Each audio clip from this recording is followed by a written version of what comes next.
안녕하세요. 천천히 걷는 것을 좋아하는 천로로입니다. 오늘도 저와 함께 구약성경을 통해서 하나님 나라의 백성이 가져야 할 믿음에 대해 천천히 생각해 보도록 하겠습니다.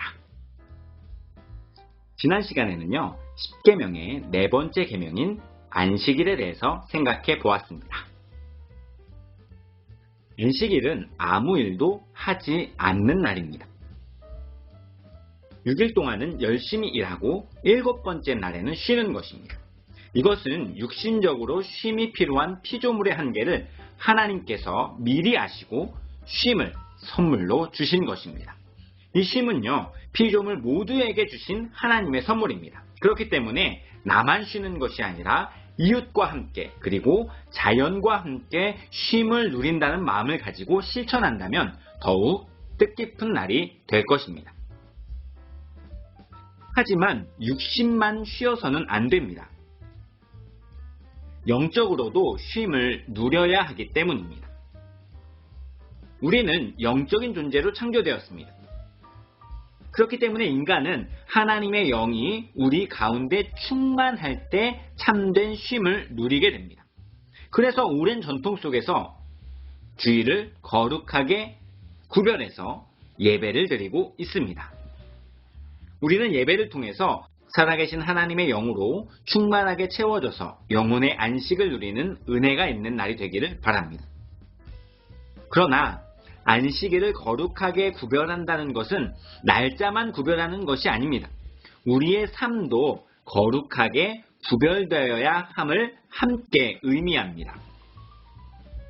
구약의 안식일은요, 하나님의 배려와 사랑을 기억하는 날이고요. 신약의 주일은 예수님의 부활의 능력과 은혜를 소망하는 날로 지켜졌습니다. 그렇게 나를 구별했다면 이제 우리들의 삶은 나의 만족과 나의 유익을 위한 삶이 아니라 하나님의 배려와 사랑을 주변 사람들과 자연 세계에 흘려보내는 하루하루의 삶으로 구별되어야 합니다.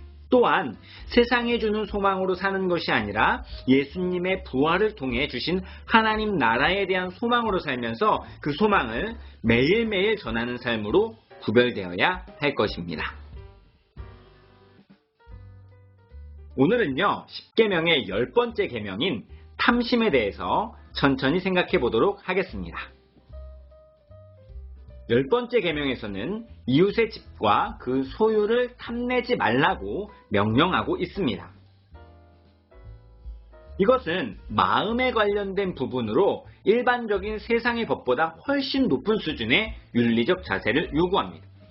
이웃의 것을 뺏는 것만이 죄가 아니라 뺏고자 하는 마음만 있어도 죄라고 말하고 있기 때문입니다. 뺏고자 하는 마음이라고 표현했지만 사실은요, 그냥 부러워하는 마음 함께 포함되는 것입니다. 그래서 상당히 어려운 수준의 법이라고 할 수 있습니다. 우리는 이렇게 어려운 말씀을 만날 때마다 기도의 제목으로 삼아야 합니다. 그런데 보통 부러우면 이렇게 기도합니다. 저도 그거 주세요. 하지만 우리가 진짜 해야 하는 기도는요, 그 부러운 마음을 가지지 않도록 은혜를 달라는 기도를 해야 할 것입니다. 이 기도는 우리로 하여금 이웃의 것을 탐내지 않고 다른 것을 탐내게 할 것입니다. 탐심이란 히브리어로 몹시 바라다, 갈망하다, 기뻐하다 라는 뜻을 가지고 있습니다. 다시 말하면 다른 것을 갈망하고 기뻐하기 때문에 이웃의 것을 탐내지 않게 된다는 것입니다. 그렇다면 어떤 것을 탐내야 할까요? 구약성경에서는 이 단어가 21번 쓰였는데요. 이 단어는 남의 것을 몹시 바라고 갈망하며 기뻐해서 탐내는 몇 가지 경우 빼고는 모두 하나님을 향해 쓰였습니다. 다시 말하면 우리가 하나님을 몹시 바라고 하나님을 갈망하며 하나님을 기뻐하면 우리 안에 자연스럽게 이웃을 향한 탐심이 사라진다는 것입니다. 우리의 간절한 기도가요, 이 세상의 것들을 몹시 바라고 갈망하면서 그 안에서 기쁨을 누리고자 하는 기도가 아니라 오직 하나님만을 간절히 바라고 오직 성령의 충만함을 갈망하면서 예수님 안에서 기쁨을 누리게 해달라는 기도로 주님께 올려줄 수 있기를 간절히 소망합니다. 신약 성경에서는 탐심이요 우상숭배라고 정의하고 있습니다. 사도 바울은 골로새서 3장 5절에서 탐심은 우상숭배와 같다라고 말했습니다. 우리는 하나님 형상대로 창조되었어요. 이것을 쉽게 이야기하면 우리 안에 하나님 자리가 있다는 것입니다. 그 자리는 말 그대로 하나님 자리이기 때문에 하나님이 계셔야 합니다. 그래서 우리는 하나님을 갈망하고 하나님이 그 자리에 계신 것으로 기뻐하게 되는 것입니다. 하지만 만약 하나님이 아닌 다른 것들을 갈망하고 다른 것으로 기뻐하면서 그 자리에 다른 것들이 채워지고 있으면 하나님 자리에 하나님이 아닌 다른 것이 차지하고 있기 때문에 우상숭배라고 정의하고 있는 것입니다. 그렇다면요, 신약은 어떻게 해야 한다고 이야기를 하고 있을까요? 사도 바울은 빌립보서 4장 11절에서 자족하기를 배우라고 말합니다. 하나님 한 분만으로 만족할 수 있어야 한다는 것입니다. 이런 찬양을 기억하실 것입니다.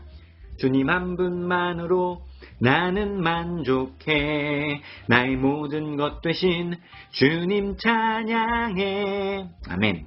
이 찬양의 고백이요 우리의 믿음의 고백이 되어야 합니다. 우리가 하나님 외에 다른 것들을 갈망하고 하나님 외에 다른 것들을 기뻐하면 우리가 하나님만으로 만족하지 못하고 있다는 증거입니다. 여러분들은 주님만으로 충분하신가요? 사도 바울은 이렇게 고백합니다. 나는 비천에 처할 줄도 알고 풍부에 처할 줄도 알아 모든 일 곧 배부름과 배고픔과 풍부와 궁핍에도 처할 줄 아는 일체의 비결을 배웠노라. 내게 능력 주시는 자 안에서 내가 모든 것을 할 수 있느니라. 주님 한 분만으로 만족하니까 다른 것은 어찌 되어도 크게 상관이 없다는 것입니다. 결국 하나님 안에서 모든 것을 할 수 있다는 사도 바울의 고백은요. 하나님만 계시면 어떤 처지와 환경 속에서도 아무런 상관없이 지낼 수 있다라는 고백임을 기억하고 우리도 어떠한 형편과 상황 속에서도 하나님 한 분만으로 만족하는 인생이 되기를 바랍니다. 결국 마지막 계명은 첫 번째 계명과 연결되어서 10계명의 핵심 주제가 됩니다. 첫 번째 계명은요. 하나님 외에 다른 신을 두지 말라는 것이었습니다. 하나님 이외에 다른 것을 갈망하고 기뻐하게 되는 것, 그것이 바로 우상숭배죠. 이 우상숭배는 하나님만으로 만족하지 못하고 다른 것을 갈망하게 되는 탐심에서부터 시작됩니다. 그렇기 때문에 우리가 이웃의 것을 탐내는 것은 우리 마음에 하나님 대신 다른 것이 자리하고 있다는 것을 보여주는 것입니다. 그렇게 첫 번째 계명과 10번째 계명이 연결되어 있다고 할 수 있습니다. 하나님께서 하나님 나라의 백성에게 주신 10계명에서 이 내용을 강조하신 이유가 있습니다. 그것은 바로 아담과 하와 때문입니다. 최초의 인류, 하나님의 형상대로 지음받은 아담과 하와는요, 하나님 한 분만으로 만족하지 못했어요. 오히려 하나님처럼 되고자 하는 탐심을 마음에 품으면서 하나님이 계신 그 자리에서 하나님을 쫓아내버렸습니다. 결국 이렇게 죄를 지은 인간은 하나님과 영원히 분리되어서 공허하고 허무한 인생으로 전락해 버렸습니다. 하지만 하나님께서는 우리를 포기하지 않으시고 끝까지 붙드셔서 하나님의 자리에 하나님을 모실 수 있도록 이끄십니다. 계속되는 약속과 계명들을 통해서 그리고 예수님을 통해서 길을 열어주신 것입니다. 우리는 특별히 10계명을 통해서 하나님께서 우리와 함께 하시기를 얼마나 간절히 원하시는지를 깨달을 수 있어야 합니다. 그리고 이 죄악에서 벗어나기 위해서 몸부림쳐야 해요. 연약한 인간이고 수많은 유혹이 있을 것입니다. 하지만 우리의 간절한 기도가 하나님 한 분만으로 만족하고 다른 것들로 인해서 기뻐하지 않게 해달라는 간구가 되어서 우리에게 있는 모든 유혹과 시험을 이겨낼 수 있는 신앙생활이 되기를 바랍니다. 오늘은 10번째 계명인 탐심에 대해서 생각해 보았습니다. 겉으로 보이는 것이 아니라 우리 마음에 대한 하나님의 강력한 경고입니다. 강력할 수밖에 없는 이유는 그 탐심이 결국 우상숭배로 이어져서 우리 마음에 하나님이 아닌 다른 신을 두게 하기 때문입니다. 게다가 우리는 너무나도 쉽게 이 계명을 어기는 경우가 많습니다. 그래서 우리는 더욱 이 부분에 대해서 기도를 해야 합니다.